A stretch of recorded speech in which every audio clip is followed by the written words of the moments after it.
अस्सलाम वालेकुम दोस्तों, मेरा नाम डॉक्टर अली असगर है और आज की इस वीडियो में हम डिस्कस करने जा रहे हैं ह्यूमन ब्रेन के लेक्चर को। याद रहे ये हमारे नर्वस कोऑर्डिनेशन का लेक्चर नंबर 4 है। आज की इस वीडियो में हम डिटेल में ह्यूमन ब्रेन को डिस्कस करने जाएंगे और इस लेक्चर के एंड पर आपसे करीब करीब 20 इंपॉर्टेंट की पॉइंट्स पूछे जाएंगे। अगर आपने ये लेक्चर तवज्जो के साथ सुना होगा तो 20 इंतहाई अहम पॉइंट्स के जवाबात आप फर्स्ट गो में बिल्कुल सही दे सकेंगे। तो इस लेक्चर को एंड तक देखना ना भूलिएगा। तो इस लेक्चर को शुरू करने से पहले एक मरतबा आपसे रिक्वेस्ट भी करेंगे कि अगर आपने अब तक हमारे इस चैनल को सब्सक्राइब नहीं किया, जो कि सिनबोर्ड टीचिंग के नाम से है, तो काइंडली आज ही आप हमारे इस बेल आइकन को क्लिक करें और साथ ही साथ जो है वो सब्सक्राइब करने के साथ साथ बेल आइकन को क्लिक करते हुए हमारी अपलोड करता तमाम इंपॉर्टेंट वीडियोज़ की नोटिफिकेशन भी आपको रिसीव होगी। तो सबसे पहले हम थोड़ा सा ह्यूमन ब्रेन के डायग्राम को यहाँ समझते हैं, फिर नोट्स की शक्ल में जो है वो हम इस पूरे टॉपिक को डिस्कस करने जाएंगे। तो जैसा कि आपको याद हो, इससे पहले वाले हमने लेक्चर में डिस्कस किया था कि ह्यूमन ब्रेन की जो सबसे पहली प्रोटेक्शन है वो बोनी आर्मर है, जो कि स्कल है। स्कल इसको प्रोटेक्ट करता है। स्कल प्रोटेक्ट करने के बाद फिर जो है वो मेम्ब्रेन आती हैं, 3 मेम्ब्रेन्स आ जाती हैं और ये 3 मेम्ब्रेन हमारे पास जो है ड्यूरा मैटर, एरेक्नोइड मैटर और पाई मैटर हैं, जो कि कंबाइनली कहलाती है मेनिंजिस। और एरेक्नोइड मैटर और पाई मैटर के बीच में जो स्पेस होता है उसमें सेरिब्रोस्पाइनल फ्लूइड होता है। ये हमारे ब्रेन की क्या करता है, प्रोटेक्ट करता है। अब हमारी ब्रेन की अगर हम बात करते हैं, हमारी ब्रेन का जो आउटर वाला पार्ट है वो ग्रे कलर का होता है और इनर वाला हिस्सा जो होता है वो वाइट है। तो आउटर वाला जो ग्रे वाला पार्ट है उसे हम कहते हैं सेरिब्रल कॉर्टेक्स। क्या कहते हैं उसे हम कहते हैं सेरिब्रल कॉर्टेक्स। इस सेरिब्रल कॉर्टेक्स की अगर हम बात करते हैं तो उसको 4 लोब में हम डिवाइड करते हैं। फ्रंटल लोब जो आगे वाला है, टेम्पोरल लोब जो मिडल लोअर पार्ट है, और पैराइटल लोब जो कि मिडल अपर लोब है, और फिर आता है हमारे पास ऑक्सीपिटल लोब जो कि बैकवर्ड वाला हिस्सा है। तो ये चारों lobe, frontal lobe, temporal lobe, parietal lobe और ऑक्सीपिटल लोब, ये चारों सेरिब्रल कॉर्टेक्स का क्या है, ये चारों जो है वो सेरिब्रल कॉर्टेक्स का हिस्सा है। अब ये सेरिब्रल कॉर्टेक्स जो हमारे पास एक नहीं है, 2 होते हैं और ये दोनों कॉर्पस कैलोसम नाम के स्ट्रक्चर की मदद से क्या होते हैं, ये जुड़े हुए होते हैं। फिर इसी तरीके से हमारे पास जो है ऑक्सीपिटल लोब के नीचे जो है ये सेरिबेलम वाला सेरिबेलम वाला पार्ट है। इसको भी आगे हम डिस्कस करेंगे कि सेरिबेलम जो वो बैलेंस, मेंटेनिंग पोजीशन वगैरह कैसे काम करता है वो बात करेंगे। फिर इसी तरीके से हमारे पास जो है वो एक मिनट थोड़ा सा हम कैमरा फोकस कर देते हैं। तो हमने कहा कि ये सेरिबेलम जो है, इसके बारे में अगर मैं कहूँ तो ये हमारा जो है वो ब्रेन का सबसे ज़्यादा मोस्ट कॉन्वोल्यूटेड पार्ट है। सबसे ज़्यादा जो कॉन्वोल्यूटेड पार्ट है वो सेरिबेलम है।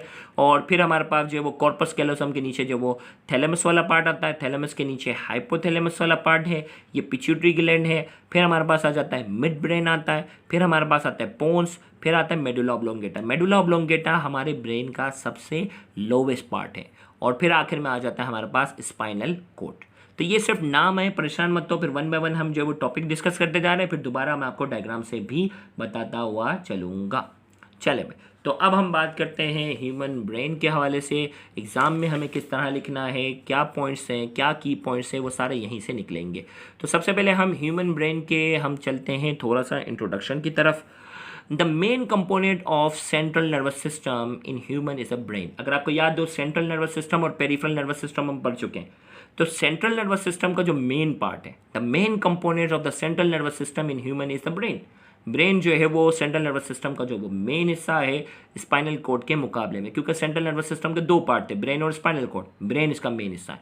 The human brain is incredibly large and complicated, approximately 1.4 kilogram 3 pounds in weight, depending on the body weight and sex of each individual। हमें यहाँ बात रखिएगा कि ह्यूमन ब्रेन जो है वो इनक्रेडिबली लार्ज है। दूसरे जानवरों से अगर कंपेयर करते हैं तो इंसान का जो ब्रेन है वो दूसरे जानवरों के मुकाबले में ज़्यादा लार्ज है और कॉम्प्लिकेटेड भी है। इसका वजन तकरीबन एवरेज अगर बात की जाए तो 1.4 किलोग्राम के आसपास है। पाउंड में अगर बात की जाए तो 3 पाउंड तक हो सकता है इन वेट। इसके अलावा depending on the body weight के मुकाबले एक छोटा सा बच्चा और एक बुरा आदमी है, और एक छोटी हाइट वाला आदमी और एक बहुत ही हेल्दी हाइट है, तो दोनों के ब्रेन के वेट में भी फ़र्क होता है। तो इसके अलावा एवरेज हम बात कर रहे थे 1.4 किलोग्राम या 3 पाउंड के बराबर है। लेकिन इसके अलावा ब्रेन डिपेंड करता है बॉडी वेट, इंसान की असली जिसामत पे भी डिपेंड करता है, sex of each individual, male और फीमेल के भी ब्रेन में थोड़ा सा स्लाइडली जो है वो फ़र्क होता है। नोट करके हमने कहा the structure and general design of the human brain are similar to those of other animal brain. अगर जनरल स्ट्रक्चर या डिज़ाइन के हवाले से बात की जाए तो इंसानी दिमाग दूसरे जानवरों के ब्रेन से बहुत मिलता है, but the cerebral cortex is more develop in human brain. Cerebral cortex जो हमारे पास अगर बात की जाए ना, ये ब्रेन के जो अगर मैं बात करूँ तो ये जो आउटर वाला जो पार्ट है ये पूरा frontal lobe, temporal lobe, parietal lobe, occipital lobe, ये जो चारों लोब हैं ये पूरा जो आउटर एरिया है ये सेरेब्रल कॉर्टेक्स कहलाता है। और ये सेरेब्रल कॉर्टेक्स जो आगे हम पढ़ेंगे सेंटर ऑफ इंटेलिजेंस है, जहानत का मरकज़ है। अल्लाह ताला ने ये जहानत का मरकज़ जो है वो इंसानों में सबसे ज़्यादा रखा है, इसीलिए इंसान अशरफुल मखलूक़ात है। But the cerebral cortex is more develop in human. Cerebral cortex जो है वो दूसरे जानवरों के मुकाबले में इंसान में ज़्यादा डेवलप है। फिर इसके बाद हम पार्ट्स ऑफ ह्यूमन ब्रेन की अगर हम बात करते हैं, ह्यूमन ब्रेन के अगर पार्ट्स की बात करें तो ह्यूमन ब्रेन को हम 3 हिस्सों में डिवाइड कर देते हैं। Human brain is divided into 3 parts, fore brain, mid brain और हाइंड ब्रेन। 3 हिस्सों में डिवाइड करते हैं। आइए हम सबसे पहले बात करेंगे fore brain. The fore brain is the largest and most obvious part of human brain. ये जो फोर ब्रेन, देखिए 3 हिस्सों में डिवाइड किया ना, पहले फोर ब्रेन डिटेल में कंप्लीट करेंगे, फिर मिड ब्रेन पाएंगे, फिर हाइंड ब्रेन पाएंगे। फोर ब्रेन कह रहा है the largest and the most obvious part of the brain. अगर आपसे पूछा जाए कि इंसानी दिमाग का सबसे बड़ा हिस्सा कौन सा है तो आपका आंसर होगा forebrain. It is divided in 2 region. इस फोर ब्रेन को हम 2 हिस्सों में डिवाइड करते हैं, टेलेनसेफेलॉन और दूसरा आता है डाइनसेफेलॉन। तो आइए सबसे पहले देखिए, फोर ब्रेन सबसे लार्जेस्ट और मोस्ट ऑब्वियस पार्ट था। अब इस फोर ब्रेन को हमने 2 हिस्सों में डिवाइड किया है, टेलेनसेफेलॉन और दूसरा है डाइनसेफेलॉन। सबसे पहले हम आते हैं टेलेनसेफेलॉन को पढ़ेंगे डिटेल में, फिर डाइनसेफेलॉन की तरफ हम आते हैं। तो आइए हम बात करते हैं टेलेनसेफेलॉन की। The telencephalon is differentiated into 2 cerebral hemisphere और cerebrum that communicates with each other by means of a large band of axon, the corpus callosum। अब देखो भाई, टेलेनसेफेलॉन जो है ना, ये देखो ये पूरा हेमिस्फीयर, ये पूरा नज़र आ रहा है, ये पूरा दिमाग वाला जो हिस्सा ऊपरी नज़र आ रहा है ना, ये सेरिब्रम कहलाता है। और ये सेरिब्रम कितने, 2 है ना हमारे पास, एक राइट और एक लेफ्ट है। तो दोनों सेरिब्रम आपस में जुड़े हुए होते हैं, किसके साथ, कॉर्पस कैलोसम के साथ। क्या है, इस स्ट्रक्चर के साथ जो है ये जुड़े हुए हैं। तो हमने कहा the telencephalon is differentiated into 2 cerebral hemisphere. 2 cerebral hemisphere है, सादा जबान में कहो cerebrum. That communicates with each other, दोनों आपस में एक दूसरे के साथ कम्युनिकेट करते हैं by means of large band of axon. Large band axon का एक पूरा गुच्छा है जिसे हम कहते हैं corpus callosum. Each hemisphere consist of an outer grey matter और cerebral cortex and inner white matter. हर सेरिब्रल हेमिस्फीयर का जो बाहर वाला हिस्सा है वो ग्रे है, अभी मैंने डायग्राम में भी बताया था, उसे सेरिब्रल कॉर्टेक्स कहते हैं, एंड इनर वाइट मैटर, और अंदरूनी जो है वो वाइट मैटर कहलाता है, जो कि सेरिब्रल मेडुला भी कहलाता है, सेरिब्रल मेडुला। अब आइए आउटर ग्रे पार्ट को थोड़ा डिटेल में डिस्कस करते हैं। सेरिब्रल कॉर्टेक्स की अगर हम बात करते हैं तो cerebral cortex is the most sophisticated information processing centre of the brain.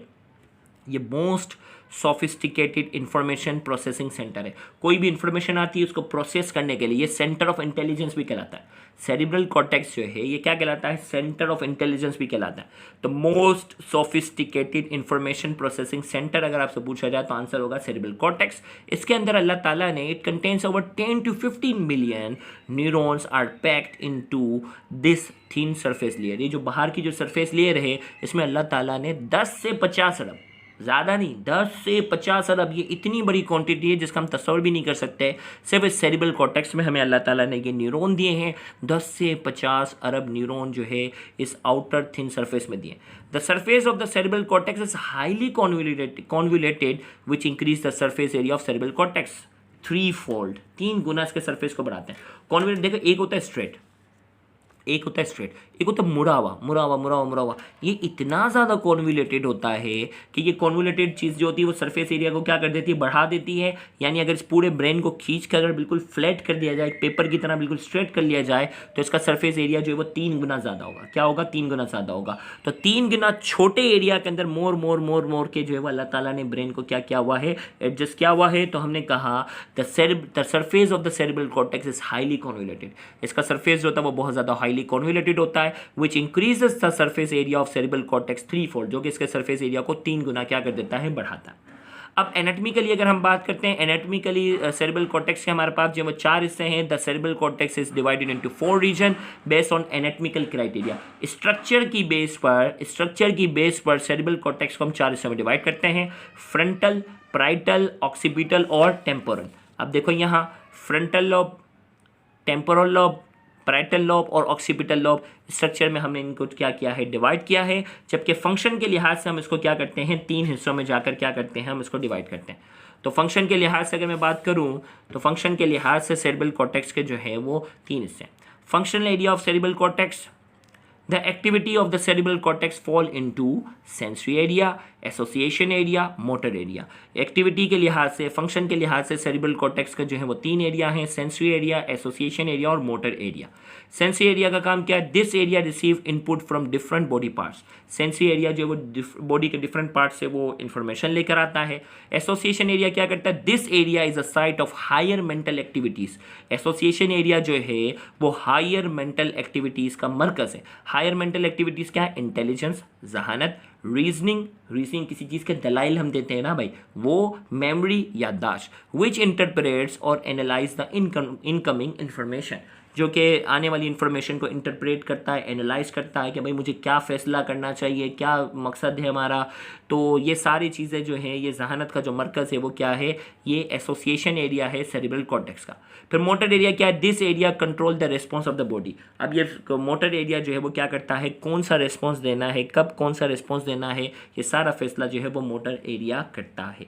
फिर हमारे पास जो है वो टेलेनसेफेलोन में तो यही सेरिब्रल कॉर्टेक्स और सेरिब्रल हेमिस्फीयर वाला था। अब हम बात करते हैं डाइनसेफेलोन की। The diencephalon consist of thalamus and limbic system. Diencephalon के अंदर 2 पार्ट हैं, थैलेमस वाला पार्ट जो डायग्राम में मैंने बताया था और दूसरा हिस्सा कहलाता है लिम्बिक सिस्टम। अब ये लिम्बिक सिस्टम के अंदर क्या क्या चीज़ें आती हैं वो भी हम बात करेंगे, लेकिन सबसे पहले हम बात करते हैं thalamus. Thalamus is a major integrating centre. It is also the main input center for sensory information going to the cerebrum and the main output center for motor information leaving the cerebrum। अब भाई देखो, thalamus जो है वो major integrating centre है। Integrating का मतलब है बाहर से आने वाली इंफॉर्मेशन जो है वो सेरिब्रम तक ले जाने का ये काम करता है, और सेरिब्रम जो फैसला डिसाइड करता है, आपको मालूम है ना, सारे रीजनिंग, मेमोरी, इंटेलिजेंस वगैरह, वो कोई भी कमांड देता है तो उससे लाने वाली इंफॉर्मेशन भी जो है वो बाहर ले जाने की जिम्मेदारी है। अगर मजाक वाले अंदाज में अगर बात की जाए तो ये खबरी है। हमारे दिमाग का क्या है? खबरी है। खबर इन्फॉर्मेशन लाना और अंदर की इन्फॉर्मेशन बाहर लेके जाना, ये हमारे दिमाग का जो है वो खबरी, हम इसे कहते हैं ना, शरारत में सिर्फ कह रहा हूँ, मजाक करिए। तो thalamus is a major integrating centre. Major integrating centre है। It is also the main input centre for sensory information going to the cerebrum. Cerebrum के अंदर जो मेन इनपुट, जो अगर कहते हैं ना सेंसरी इन्फॉर्मेशन जो है उसका इनपुट लेकर आना, and main output centre for motor information living the centre. भाई सेंसरी इन्फॉर्मेशन बाहर से जो ले जाने का काम सेरिब्रम तक ये करता है, और मोटर वाला जो रिस्पॉन्स है, जो सेरिब्रम फैसला करता है, वो बाहर ले जाने का काम भी थैलेमस करता है। इसे पुरानी बुक के अंदर क्लियरिंग हाउस का भी नाम दिया था। क्या नाम है? थैलेमस को clearing house of the body भी कहते हैं। Not incoming information from all the senses is sorted out in the thalamus. भाई बहुत सी जो सेंसरी इन्फॉर्मेशन है ना, खाली ये खबरी का काम नहीं कर रहा, ये क्या कर रहा है? उसको इन्फॉर्मेशन को सॉर्ट आउट भी करता है, and send into appropriate higher brain centre for further interpretation and integration. और जो है उसको जो है वो हायर सेंटर जो कि सेरिब्रम था उस तक पहुंचाने का काम करता है। पहले वो क्या करता है? सॉर्ट आउट करता है कौन सी इन्फॉर्मेशन देनी और कौन सी नहीं।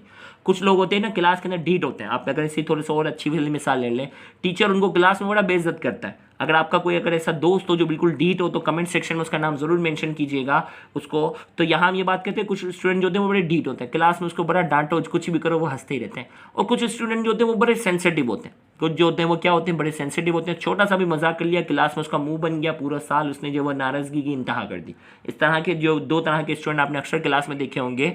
तो ये उनके थैलेमस का फर्क है कि incoming information from all the senses is sorted out. ये सॉर्ट आउट करता है भाई कौन सी इन्फॉर्मेशन आगे देनी और कौन सी नहीं देनी। तो जो ढीठ बन गए होते हैं उनका थैलेमस जो होता है वो इन्फॉर्मेशन आगे देता ही नहीं है, तो उनको बेइज्जती कभी फील ही नहीं होती। उनको टीचर क्लास में जितना भी कहे वो मुस्कुराते ही रहते हैं, सिंपल। तो इसको जो वो सॉर्ट आउट करता है and send to appropriate higher centre for further interpretation and integration, और उसको हायर सेंटर तक पहुंचाता है। मजीद इंटरप्रिटेशन, मजीद इंटीग्रेशन, मजीद सोच विचार तक वहाँ उसको क्या करता है? पहुँचाता है। डाइनसेफेलोन का 2 पार्ट थे ना, थैलेमस वाला पार्ट तो हमने डिस्कस कर लिया। अब आइए लिम्बिक सिस्टम की बात करते हैं। लिम्बिक सिस्टम के अंदर जो है हमारे पास जो है वो 3 पार्ट है। Limbic system is a diverse group of structure located in an arc between thalamus and the cerebrum. Limbic system जो है वो एक डाइवर्स ग्रुप है, एक आर्क की शक्ल में ये सारे स्ट्रक्चर मिलकर जुड़े हुए होते हैं थैलेमस और सेरिब्रम के दौरान। इसके अंदर 3 चीज़ें, हाइपोथैलेमस, अमाइगडेला और हिप्पोकैम्पस। ये हाइपोथैलेमस, अमाइगडेला और हिप्पोकैम्पस इसके 3 हिस्से हैं। 1 बाय 1 हम तीनों को पढ़ते हैं। आइए सबसे पहले हम बात करते हैं हाइपोथैलेमस की। It act as a major coordinating centre ये जो है वो हाइपोथैलेमस जो है, वैसे चैप्टर 1 में भी जो है अगर आपको याद हो थर्मोस्टेट ऑफ द बॉडी करके हमने इसको डिस्कस किया था, ये मेजर कोऑर्डिनेटिंग सेंटर का काम करता है, कंट्रोलिंग बॉडी टेम्परेचर, हमारी बॉडी का टेम्परेचर को मेंटेन करता है, हंगर भूख को, थर्स्ट को, प्यास को, वाटर बैलेंस को, मेंस्ट्रुअल साइकिल को कंट्रोल कर रहा होता है, ऑटोनॉमिक नर्वस सिस्टम की भी कई चीज़ों को हाइपोथैलेमस कंट्रोल करता है। It also elicit emotion such as rage, fear, pleasure and sexual arousal, गुस्सा, डर, खुशी, सेक्शुअल अराउजल, इससे भी इनका कहीं ना कहीं ताल्लुक है। अमाइगडाला की बात करेंगे, they control feeling of emotion of loner, fear, hater rage and sexual arousal. देखिए इन तीनों का फंक्शन आपको कहीं ना कहीं मिलता जुलता नजर आएगा। तो अमाइगडाला क्या कर रहा होता है, फीलिंग ऑफ इमोशन वाली जो फीलिंग है, अकेलापन, डर, नफरत, गुस्सा, सेक्शुअल अराउजल, ये सारे अमाइगडाला का इससे ताल्लुक है। हिप्पोकैम्पस की हम बात करेंगे, name for its shape, it resemble that of a sea horse. Hippocampus का नाम ही हमने ऐसा ये जो रखा हुआ है, हमने नहीं, साइंटिस्ट ने जो रखा हुआ है वो सी हॉर्स से, इसके अगर डायग्राम अगर हम देखेंगे बुक के अंदर तो हिप्पोकैम्पस की जो शेप है वो सी हॉर्स से मिलती जुलती है, इसीलिए इसको हिप्पोकैम्पस नाम रखा गया। It is associated with long term memory, इसका ताल्लुक किससे है, लॉन्ग टर्म। याद रखिएगा मेमोरी दो तरह की है, एक कहलाती है short term memory. Short term memory ये होती है जो हम याद करते हैं कुछ दिनों में भूल जाते हैं। एक होती है लॉन्ग टर्म, बचपन का वाकया, नालायक से नालायक बच्चे को भी याद होता है बचपन में फलां ने क्या किया था, फलां ने नहीं किया। ये ऐसी याददाश्त होती है जो इंसान को पता होता है कि ये मरते दम तक वो नहीं भूलेगा, तो वो लॉन्ग टर्म मेमोरी कहलाती है। जबकि शॉर्ट टर्म मेमोरी की अगर हम बात करें, short term memory and procedural memory types. याद रखिएगा, एक तो शॉर्ट टर्म मेमोरी जो हम याद करते हैं, एक होती है प्रोसीजरल मेमोरी, जैसे हम कहते हैं बाइसाइकिल चलाना, जो हम बाइक वगैरह चलाते हैं, ये प्रोसीजरल मेमोरी होती है। तो वो क्या होती है कि एक प्रोसीजर को हम बार बार करते हैं तो हम क्या होती है, हमें बाइक चलाने याददाश्त, हमें आइडिया हो जाता है, काफ़ी टाइम के बाद भी चलाते हैं तो हम बाइक चला लेते हैं। तो एक प्रोसीजरल मेमोरी होती है कि बार बार किसी प्रोसेस को हम करते हैं तो वो हम सीख जाते हैं। और एक short term memory, remember of how to do, देखो प्रोसीजरल मेमोरी को उन्होंने डिफाइन किया है, remember of how to do motor act like walking. बच्चा भी जो होता है वो स्टार्ट में वो जो वो चलना नहीं सीखता, आहिस्ता आहिस्ता वो सीखता है, तो प्रोसीजरल मेमोरी में आती है। Are not mediated by hippocampus. Short term memory और देखें लॉन्ग टर्म मेमोरी हिप्पोकैम्पस से ताल्लुक है, लेकिन शॉर्ट टर्म मेमोरी और प्रोसीजरल मेमोरी का ताल्लुक हिप्पोकैम्पस से नहीं है। इसका ताल्लुक जो है वो कॉर्टेक्स से है, and cerebrally are principally responsible for managing them. Short term memory और प्रोसीजरल मेमोरी को सेरिब्रल कॉर्टेक्स और सेरिब्रम मिलकर जो है वो क्या करते हैं, मैनेज करते हैं। यहाँ जाकर फोर ब्रेन वाला जो है वो पार्ट मुकम्मल हुआ। अब आइए हम बात करते हैं किसकी, मिड ब्रेन की। Mid brain is extremely reduce in human but an important relay centre. याद रखिएगा मिड ब्रेन जो है वो दूसरे जानवरों के मुकाबले में इंसानों में काफ़ी छोटा है, लेकिन एक इंपॉर्टेंट रिले सेंटर का काम करता है। इट कंटेन रेटिकुलर फॉर्मेशन, इसके अंदर जो है वो नेटवर्क्स ऑफ न्यूरॉन का एक पूरा नेटवर्क होता है, जाल बना होता है, which extend all the way from central core of medulla, जो कि मेडुला के अंदर ये जाल पूरा बिछा होता है, थ्रू द पोन्स में फैला हुआ होता है, मिड ब्रेन के अंदर होता है, into lower region of the forebrain, और फोर ब्रेन के लोअर रीजन में बाकायदा पूरा मौजूद होता है रेटिकुलर फॉर्मेशन, जो कि न्यूरॉन्स का बाकायदा पूरा एक नेटवर्क होता है। अब ये न्यूरॉन का जो पूरा नेटवर्क है जिसे रेटिकुलर फॉर्मेशन कहा है, इसका काम क्या है, reticular formation play a role in sleep arousal. हम सोते हैं उठते हैं, रेटिकुलर फॉर्मेशन से ताल्लुक है, इमोशन से इसका ताल्लुक है, मसल टोन, मसल की जो टोन होती है ना, मसल कॉन्ट्रैक्शन की, उससे इसका ताल्लुक है, सर्टेन मूवमेंट एंड रिफ्लेक्सेस, मखसूस किस्म की मूवमेंट्स और रिफ्लेक्सेस, रिफ्लेक्स एक्शन जो हमने पढ़ा हुआ है उससे इसका ताल्लुक है। फिर हम आते हैं ब्रेन के जो लास्ट पार्ट की तरफ आते हैं, जिसे कहते हैं hind brain. Hind brain consist of एक मिनट थोड़ा सा हम कैमरा फोकस कर लेते हैं ताकि हमें परेशानी ना हो। Hind brain consist of medulla, pons and cerebellum. इसके जो है वो हाइंड ब्रेन के 3 पार्ट्स हैं, जिसे हम मेडुला, पोन्स और सेरिबेलम कहते हैं। सबसे पहले हम बात करेंगे मेडुला की। Medulla control several autonomic functions, कई ऑटोनॉमिक फंक्शन को कंट्रोल करता है। मिसाल के तौर पर ब्रीथिंग, जो हम सांस ले रहे होते हैं हमें नहीं पता, हम ऑटोमेटिकली ले रहे होते हैं, हमें स्पेशली वॉलंटरी लेने की जरूरत नहीं पड़ती। हार्ट रेट ऑटोमेटिकली चल रहा होता है, ब्लड प्रेशर ऑटोमेटिकली मेंटेन हो रहा होता है। स्वेलिंग जो निगलने का काम है स्टार्टिंग में तो वॉलंटरी है, लेकिन बाद में जो स्वेलिंग का मैकेनिज्म है वो मेडुला से उसका ताल्लुक है। पोन्स की अगर हम बात करेंगे, पोन्स लोकेटेड अबव मेडुला। याद रखिएगा मेडुला हमारे दिमाग का सबसे लोअर हिस्सा है। मेडुला ऑब्लोंगेटा, अगर मैं डायग्राम में अगर बात करूं, मेडुला ऑब्लोंगेटा हमारे दिमाग का सबसे लोवेस्ट पार्ट है, उसके बाद स्पाइनल कॉर्ड शुरू हो जाती है। मेडुला ऑब्लोंगेटा से ऊपर क्या आ जाता है, पोन्स आ जाता है, पोन्स इसके ऊपर आएगा और पोन्स के ऊपर मिड ब्रेन, पोन्स के बाद जो है वो सेरिबेलम आएगा। देखें ये आ जाएगा, मिड ब्रेन तो पूरा अलग ही पार्ट है। तो यहाँ हमारे पास हो गया मेडुला ऑब्लोंगेटा, पोन्स और सेरिबेलम की बात करेंगे। तो यहाँ हम ये बात करने जा रहे हैं Pons located above the medulla, medulla के above है, tend to influence transition between sleep and wakefulness, between stages of sleep. Other influence include the rate of breathing pattern. पोन्स जो है वो क्या होता है, ये इन्फ्लुएंस असरअंदाज होता है बिटवीन स्लीप एंड वैकफुलनेस. सोते वक्त जो है वो किन किन चीज़ों को एक्टिव रखना है, जागते वक्त किन किन चीज़ों को एक्टिव रखना है, उस पर ये असरअंदाज होता है. Between stages of sleep, MBBS में इंशाल्लाह जब आप पहुँचेंगे तो स्लीप के भी स्टेजेस आप पढ़ोगे. स्लीप के जो वो अलग अलग स्टेजेस होती हैं जिसमें दिमाग की जो इलेक्ट्रिकल एक्टिविटी होती है वो अलग अलग होती है. मखसूस स्टेजेस आप पढ़ोगे जिसमें इंसान को ख्वाब आते हैं. मखसूस स्टेजेस ऐसे होते हैं जिसमें इंसान को लगा कि अभी मैंने आंखें बंद की और अभी मैंने आंखें खोल ली. तो इस तरह की चीज़ें होती हैं ये. तो स्लीप के जो डिफरेंट स्टेजेस हैं वो and include the rate of pattern of breathing के जो पैटर्न है उस पर भी क्या होता है, ये असरअंदाज होता है. सेरिबेलम की अगर हम बात करेंगे, it is crucially important in coordinating movement of the body. ये बॉडी की जो कोऑर्डिनेटिंग मूवमेंट है जो हम चल रहे हैं जिसमें अलग अलग मसल आपस में एक दूसरे से कोऑर्डिनेशन कर रहे हैं, सब बहुत ज़रूरी. जैसे इंसान जो है पैदा होता है तो पैदा होते हुए वो चल नहीं सकता, लेकिन कुछ टाइम के बाद इसके मसल में कोऑर्डिनेशन आना शुरू हो जाती है तो आहिस्ता सा फिर वो चलना शुरू हो जाता है.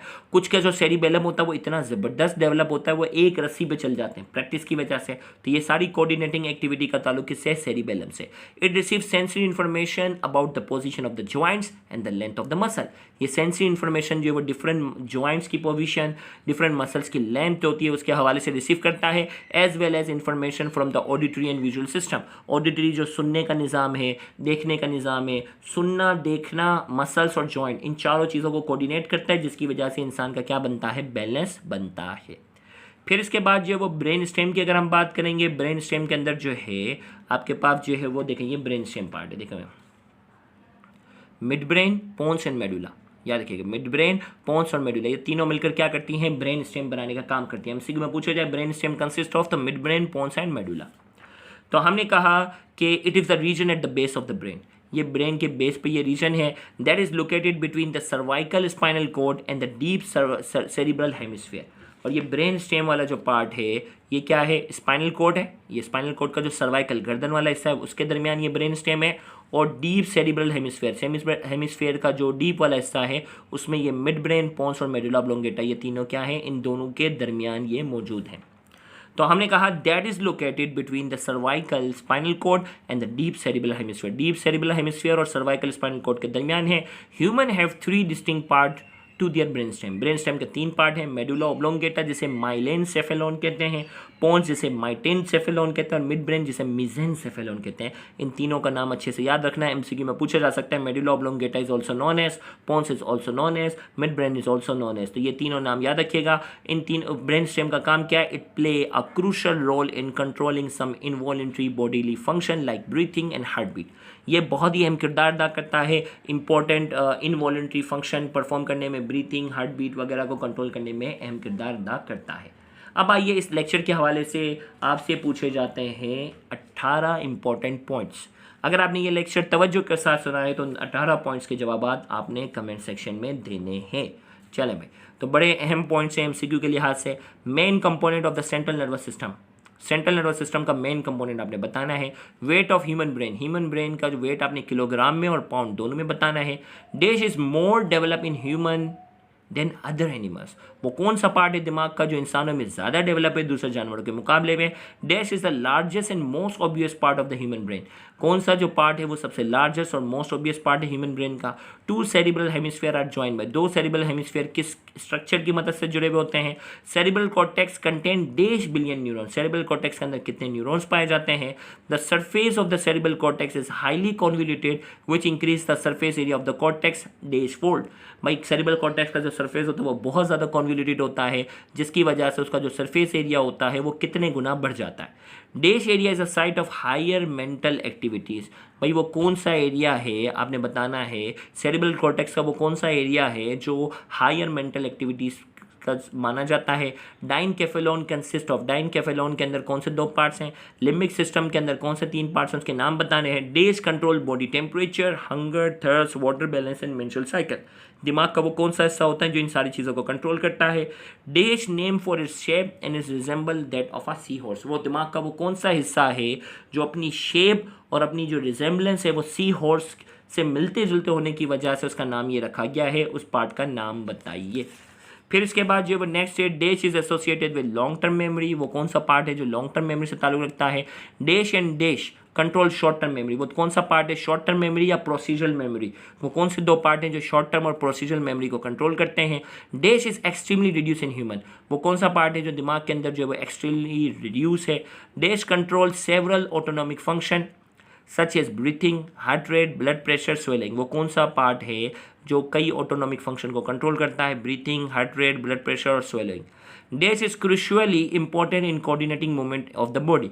वो कौन सा पार्ट है जो बहुत ही अहमियत रखता है coordinating movement of the body में? Brain stem consist of. Brain stem के अंदर कौन से 3 पार्ट शामिल है ये बताने हैं। तो टोटल 18 इंपॉर्टेंट पॉइंट्स हैं जिनके जवाबात आपने दिए।